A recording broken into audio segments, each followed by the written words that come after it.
नमस्कार, news capital express में आपका स्वागत है। मैं हूं आपके साथ आयुषी सोनवाने। चलिए शुरुआत करेंगे आज की कुछ अहम और बड़ी खबरों के साथ। योग गुरु बाबा रामदेव के खिलाफ देश भर में डॉक्टरों का प्रदर्शन।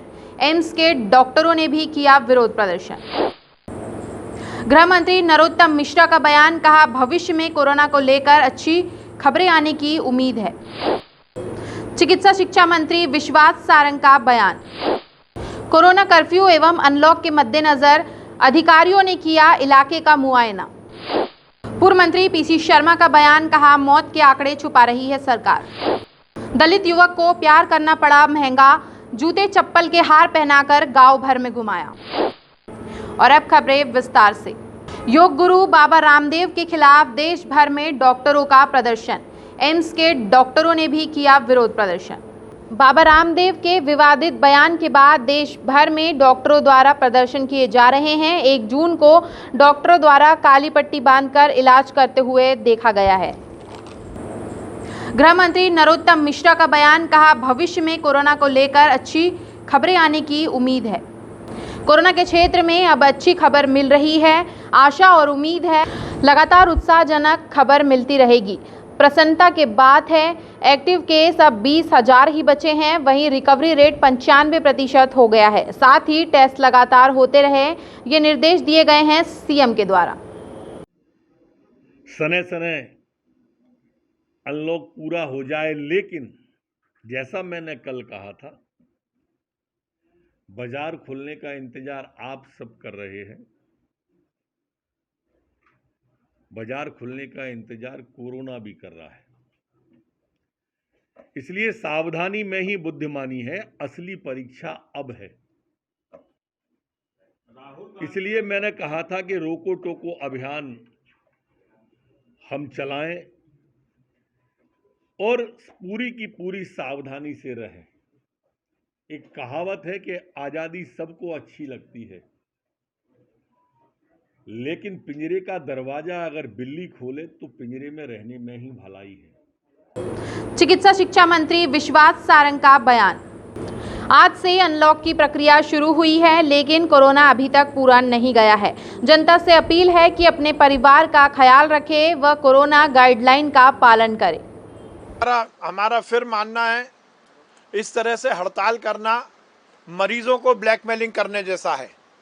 हमने लगातार जूनियर डॉक्टर्स के हित में अनेक निर्णय लिए। हमने उनको बीमा से जोड़ा, हमने उनके स्टाइपेंड बढ़ाने का निर्णय लिया, हमने उनकी 6 मांगों में से 4 मांगे अक्षरशः मान ली। उसके बाद भी हठधर्मिता ये। कोरोना कर्फ्यू एवं अनलॉक के मद्देनजर अधिकारियों ने किया इलाके का मुआयना। कोरोना कर्फ्यू एवं अनलॉक के मद्देनजर डीआईजी इरशाद वली समेत भोपाल कलेक्टर अविनाश लावन्या ने आज हमीदिया हॉस्पिटल के पूर्वी गेट के सामने मेडिकल लाइन, 10 नंबर के पूर्वी गेट के सामने medical line, 10 number market, Habibganj, सर्वधर्म, कोलार आदि क्षेत्रों में भ्रमण किया। व्यापारियों को कोरोना प्रोटोकॉल का सख्ती से पालन करने हेतु समझाइश दी गई एवं कोरोना गाइडलाइन का उल्लंघन करने वाले दुकानदारों के खिलाफ वैधानिक कार्रवाई करने एवं दुकान सील करने हेतु संबंधित अधिकारियों को निर्देश दिया गया है। पूर्व मंत्री पीसी शर्मा का बयान, कहा मौत के आंकड़े छुपा रही है सरकार।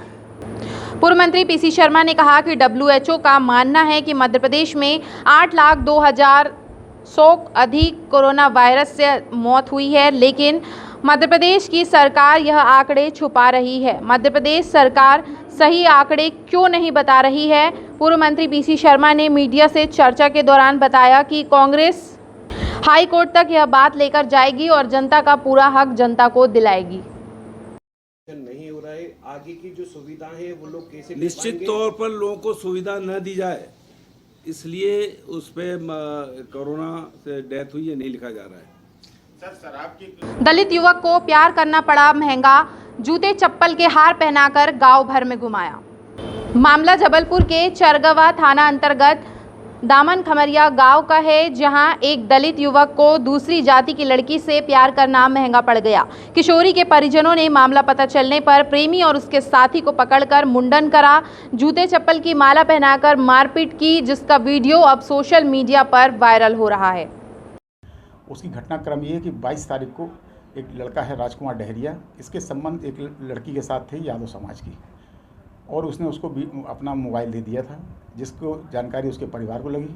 परिवार वालों ने इसका विरोध किया, उनको बुलाकर उसके साथ मारपीट की डहरिया लड़के के साथ, और उसका भाई था जो महेंद्र डहरिया के साथ मारपीट करने के बाद उनको कमरे में उनसे पैरें छुलवाए और जूते की माला पहनाई कमरे में, और मारपीट की, और उनके बाल भी शायद उनके काट दिए, जिस पर से 27 तारीख को पुलिस थाने में इस बात की सूचना मिली, और सूचना मिलने में तत्काल थाना प्रभारी और पुलिस अधीक्षक महोदय द्वारा निर्देश दिए गए, और तुरंत कार्रवाई करके रातों रात हम लोगों ने उन मुलजिमों को गिरफ्तार कर लिया। 4 लोग थे। राजकीय सम्मान के साथ पूर्व मंत्री लक्ष्मीकांत शर्मा का अंतिम संस्कार किया गया। मध्य प्रदेश के पूर्व मंत्री लक्ष्मीकांत शर्मा का कोविड से निधन सिरोंज में हो गया था, जिसके बाद उनका आज उनके सिरोंज में राजकीय सम्मान के साथ अंतिम संस्कार किया गया व गार्ड ऑफ ऑनर दिया गया। इस दौरान प्रशासन भी मौके पर मौजूद रहा।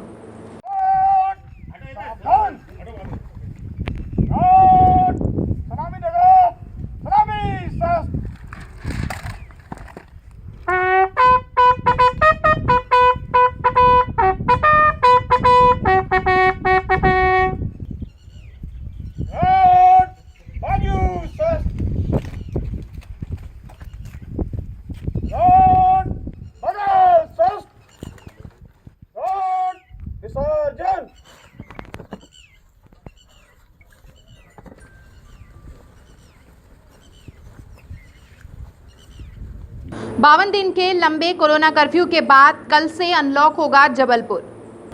किराना, कपड़ा, सब्जी, सैलून, स्पा, ब्यूटी पार्लर सहित अन्य दुकानों के ताले खुल जाएंगे। होटल, रेस्टोरेंट की भी खोलने की अनुमति तो मिली है, लेकिन वहां ग्राहक बैठ नहीं पाएंगे। उन्हें सामान पैक होकर मिल सकेगा या फिर होम डिलीवरी करवानी होगी। सभी गतिविधियां सुबह 6 बजे से 10 बजे तक संचालित की जा सकेंगी। जो गाइडलाइन है उसके साथ है। इसमें ग्रामीण क्षेत्रों के लिए, सब अर्बन एरिया के लिए, जिसमें कि नगर पालिका, नगर परिषद और नगर पंचायतें शामिल हैं, उसके लिए, तथा नगर निगम का और कैंट एरिया का क्षेत्र है, इन तीनों के लिए पृथक पृथक चीज़ें जो हैं वो छूट में दी गई हैं। उद्देश्य ये है कि हम कोरोना के संक्रमण की चेन को कुछ हद तक तोड़ पाए हैं, परंतु संक्रमण अभी बाकी है, और ये संक्रमण आगे न फैले और भीड़ किसी एक जगह इकट्ठी न हो, और एक साथ पूरी तरह से अनलॉक की स्थिति न बने और भीड़ का हिस्सा न बने, भीड़ की स्थिति न बने, इस सिद्धांत को ध्यान में रखते हुए ये छूट अभी प्रथम राउंड की दी जा रही है। 28 मई को घर से लापता हुए बच्चे का मिला शव। 28 मई को अपनी दादी के घर से खाना खाकर माता पिता के पास जाने का कहकर निकला 12 साल का बालक अचानक लापता हो गया। 2 दिन बाद बालक का शव गांव के बाहर पंप हाउस के पास मिला। बालक का शव पूरी तरह छत विछत हो चुका था और कुत्ते उसे नोच रहे थे। यह दृश्य जब कुछ ग्रामीणों ने देखा तो तुरंत उन्होंने गोसलपुर थाना पुलिस को मामले की सूचना दी। करीबन 2 से ढाई दिवस पूर्व एक 12.5 साल का बच्चा थाना गोसलपुर क्षेत्र से अपने घर से गांव में ही लापता हो गए थे, जिस पे कि 363 का जो मुकदमा है वो कायम किया गया। प्रथम दृष्टया इसको 363 का मुकदमा मान करके इसको कायम किया गया, और इसमें कल इवनिंग में उनकी जो बॉडी मिली उनके घर से थोड़ा दूर ही, और जिस पे कि प्रथम दृष्टया ऐसा लगता है कि इसमें हत्या की आशंका है। इसमें ऑलरेडी केस तो पहले ही रजिस्टर हो चुका था। इसमें आगे पीएम के उपरांत इसमें धारा बढ़ाई जाएगी और आरोपियों की तलाश शुरू हो गई है। इसमें 10,000 का इनाम मेरे द्वारा घोषित किया गया है। आयुष्मान कार्ड होते हुए भी जामदार अस्पताल में हो रही है पैसों की लूट। आयुष्मान कार्ड होने के बावजूद भी जामदार अस्पताल में मरीज के पैसे वसूले गए। एनएसयूआई में इस मामले की पूर्व से शिकायत भी की गई थी, लेकिन जब उसका नतीजा नहीं निकला तो संगठन ने इस बार संभाग कमिश्नर को ज्ञापन सौंपा और उसका कहना है कि जमादार अस्पताल के संचालक जो खुद कई पदों में काम कर रहे हैं, उनके अस्पताल में सरकारी योजनाओं का लाभ गरीबों को नहीं मिल पा रहा है।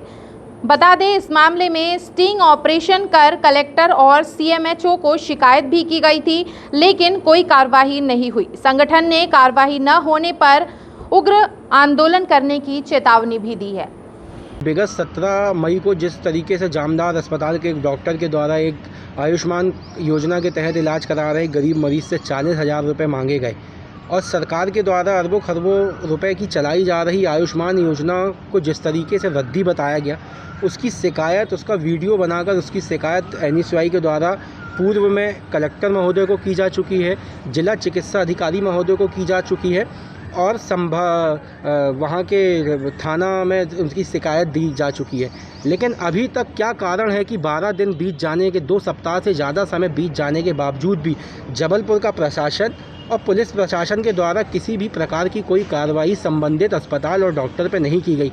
इस वक्त की खबरों में फिलहाल इतना ही। आगे की खबरों के लिए बने रहिए हमारे साथ और मुझे दीजिए इजाज़त। नमस्कार।